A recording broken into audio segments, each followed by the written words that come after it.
की मोकळ जनावरं त्या ठिकाणी डांबून त्यांच्यावरती अगदी नसबंदी करून संख्या कमी करण्यासाठी एक कोंडवाडा असतो, तो सुद्धा त्या ठिकाणी कोंडवाडा पाडून तिथं करायचं चालेल. त्यांचा भीमशक्तीच्या वतीने त्यांना ठाम आमचा विरोध आहे. कारण आजच्या कराड शहरातली परिस्थिती बघितली तर कुत्र्यांची संख्या खूप कराड शहरामध्ये आहे. ज्याला मी 2006 साली आरोग्य सभापती झाल्यानंतर पहिला मी कार्यक्रम घेतला असेल तर तो कुत्र्यांच्या नसबंदीचा कार्यक्रम घेतला होता आणि कुत्र्यांची संख्या खूप कमी केली होती त्याला.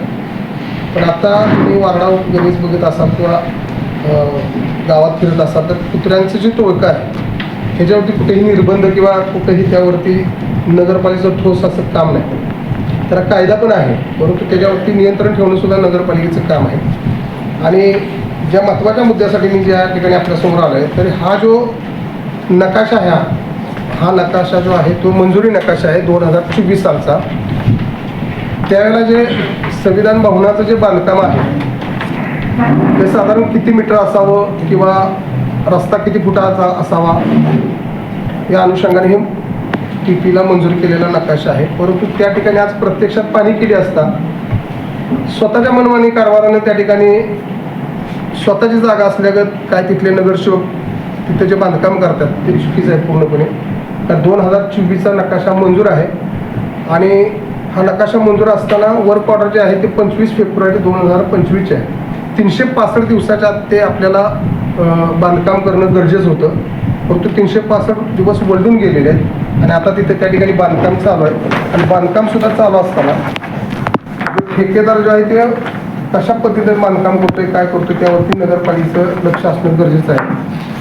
अगदी कॉलम भरत असताना आपल्या घरचं कॉलम असतं तर आपण किती पद्धतीने किती व्यवस्थित भरतो, पण या ठिकाणी बघितलं तर पूर्णपणे कॉलम जे आहेत पूर्णपणे किडलेले कॉलम आहेत. म्हणजे अगदी ज्या विषय जे आहे तर त्यासुद्धा ह्या बऱ्याचशा त्रुटी आहेत आणि या त्रुटी थोड्याशा जनतेला कराड शहराला माहीत होण्यासाठी आज त्या वार्डातले आमचे अखिल आंबेडकरी सुद्धा धडपडतात की या ठिकाणी असं नाही, असं झालं पाहिजे, तसं नाही, तसं झालं पाहिजे.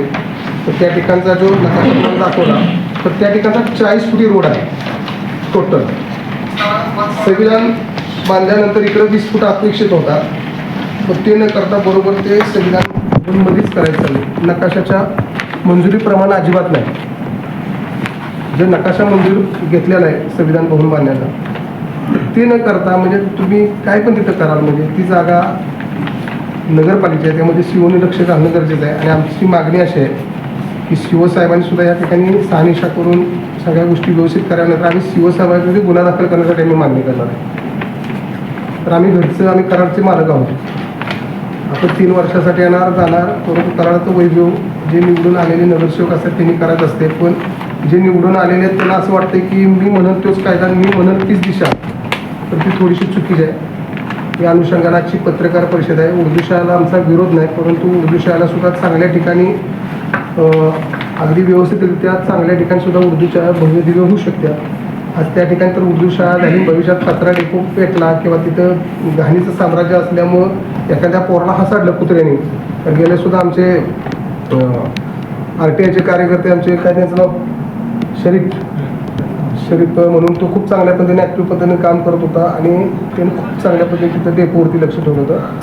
तर ह्या घडल्यानंतर गोष्टी आपण जागा होण्यापेक्षा आज आम्ही भविष्याचा ह्या मुलांचा विचार करून बोले तुम्ही ठेके पद्धतीनं अगदी 4 पैसे मिळवण्यासाठी तर तुम्ही तिथं शाळेचं गडबड करत असाल तर ते बरोबर नाही असं मला वाटते. कारण दूरदृष्टी ठेवून तर शाळा उर्दू शाळा आज आपल्या मार्केट यार्ड रोडला सुद्धा आहे, आणखी बऱ्याचशा ठिकाणी होऊ शकतात. म्हणजे आशा किरण आहे तिथे सुद्धा चांगल्या पद्धतीने होऊ शकते, संविधान पण होऊ शकते.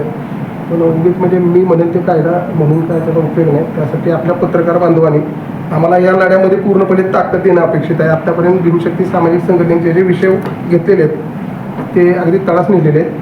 त्यामध्ये महत्त्वाचा मुद्दा असा आहे की अगदी दुसरा त्यांचा प्लॅन सुद्धा आहे की त्यामध्ये त्यांनी आतल्या बाजूनं रोड 40 फुटाचा केला. म्हणजे ज्याला कचरा डेपोच्या बाहेर गाड्या पडतात पाण्याच्या टाकीच्या जवळ तर त्यांनी आतनं 40 फुटाचा रोड करून वळवून असा पुढे नेण्याचा प्रयत्न केला आहे. परंतु 2010-8-9 साली रस्त्याला कचरा डेपोला जागा कमी पडत्या म्हणून त्या ठिकाणची 20 फुटाच्या अंतरामध्ये त्या झोपड्या होत्या. त्या झोपड्या हटवून त्यांनी घरकुल त्या ठिकाणी बसवलेत, कारण कचऱ्या डेपोला जागा कमी होत्या म्हणून. तर त्या लोकांच्यावरती अन्याय झालेला आहे. त्या घरकुल जी वसाहत होती त्या ठिकाणी, त्या वसाहतीला आहे त्या ठिकाणी त्यांनी असंच ठेवलेलं आहे. त्याला कायदेशीर बाबी कुठलीही पूर्तता नाही, कारण ती घरकुल जे होतं ते घरकुल कुणाचं होतं, तर काटन कॉलनीतले जे झोपडपट्टी धारक आहेत त्यांच्यासाठी ते बांधलेलं घरकुल होतं. पण त्याला सुद्धा त्या लोकांना गुंजरून मी त्या ठिकाणी फटकाच्या दावणीला बांधलेलं आहे. ती लोकंसुद्धा प्रतिकार करत नाहीत. परंतु आज सुद्धा परिस्थितीला संविधान भवनाची मागणी त्याला त्या 2000 रोहिणीताई शिंदे नगराध्यक्ष असताना मागणी केली होती. करण्यासाठी आमचा विरोध नाही, फक्त त्या ठिकाणी मनमानी कारभार होणे, काम चांगल्या पद्धतीनं हवं, क्वालिटीज व्हावं. आणि शाळेचा विषय जो आहे तो शाळा अगदी तुमच्या मोहल्ल्यामध्ये सुद्धा एखाद्या चांगल्या ठिकाणी सुद्धा होऊ शकते. अशा कितीतरी जागा आहेत कराड शहरामध्ये, त्या ठिकाणी व्हाव्यात. आणि यामध्ये विरोधी पक्ष नेत्यांना सुद्धा मी निवेदन केलं आहे, तुम्ही सुद्धा यामध्ये सभागृहात तुम्ही भांडा ना, तुम्ही बोला ना. त्यामध्ये काय मला ते का बोलत नाहीत किंवा त्यांनी बोलणं गरजेचं आहे मला अपेक्षित आहे, पण ते बोलत नाहीत. या ठिकाणी उर्दू शाळेला विरोध मुळात नाही, हे पहिल्यांदा आमचा मेसेज जाऊ द्या. फक्त त्या कचऱ्याच्या ठिकाणी तुम्ही शाळा भरवताय आणि त्या शाळेमध्ये तर भविष्यात एखादी कुठली गोष्ट घडल्यानंतर काय झाल्यानंतर कोण जबाबदार असेल सीओ, तर त्यांनी तसं आम्हाला हमीपत्र द्यावं की काय आमचा कचरा डेपो पेटणार नाही, आम्ही तिथं घाणीचं साम्राज्य करणार नाही. आज तिथं मेडिकलचं साहित्य जायला जाते, तुम्ही जवळपास असताना आता हे जवळपास आहेत त्यांना माहीत आहे तिथं धुरामुळे काय त्रास होतो, तुमच्या शरीरावरती काय परिणाम होतो ते एकदम होत नाही, हळूहळू ते लोक त्यामध्ये कितीतर दगावलेले. कारणं वैद्यकीयच आहेत की सारखा तर एखाद्या गोष्टीचा आपण तर असा विषय आहे की कोंडवाडा पाहिजेलच. कोंडवाड्याची निर्मिती तुम्ही करायची कुठली, आता कडेगाव ठिकाणी सुद्धा कोंडवाडा छोट्याशा गावामध्ये बांधायचं चालू आहे, पण आपल्या नगरपालिकेने काय केलं, कोंडवाडा पाडलाय. म्हणजे हे सुद्धा सर्वोच्च न्यायालयाचा निकाल सुद्धा कचऱ्याची पेटी टाकली. म्हणजे ह्याच्यावरती कोण आज तुमच्यासारख्याने सगळ्यांनी आवाज उठवला पाहिजे.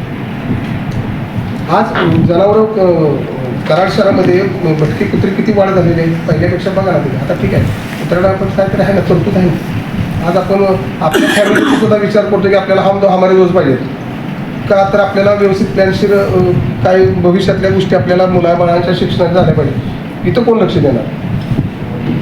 आज कुत्रे अगदी काय कायला त्या